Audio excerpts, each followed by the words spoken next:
So yani kiufupi yani nashukuru tu kwa hapa nilipofika.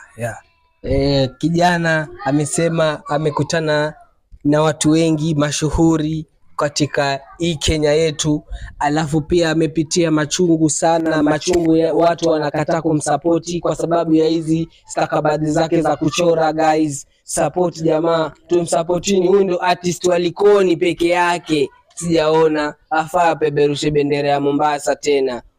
Huyu ndo project nyingi yeye ndo amefikisha, lakini hakuna support jamaa. Support this guy jamaa. Alafu mimi niko na swali Musti, uko tayari? Uliza. Na umeachieve bado unapambana ama bado ndo yani ndi vipi? Huwezi quit nini? Waje kushawishi hivyo? Wajua kuna maasidi kibao, kuna maheta kila kazi.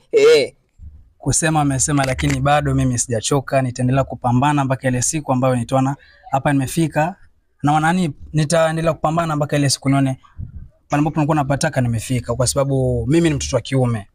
Leo na kesho nitategemea nyumbani. Kama sasa nimemaliza form 4, yani kuna mama ananiangalia, ni babangu alifariki, so pole sana. Shukran.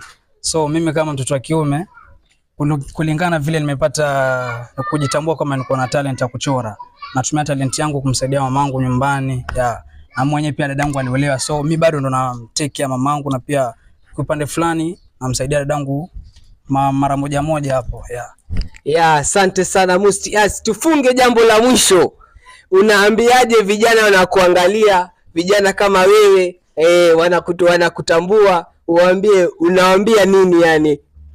So kitu ambacho naweza kuambia jamaa, never stop praying. Mungu kwanza, alafu pia na bidii kwa wengi, kwa sababu Mungu mwenyewe anasema siwezi msaidia mtu ambaye jisaidie, then Mungu mwenyewe ata bless. Mimi hapa nimefikia hapa leo sio rahisi. Nimepitia mengi, na pia watu ambao wananifuatilia kwenye pages zangu wanaelewa. So jamaa, kitu kikubwa hapa ni Mungu na bidii kwa wengi. Hicho tu. Vijana msichoke, zingatieni, alafu mganga wa kweli ni Mungu. Miti shamba ni imani. Asante sana 36 Media Fans.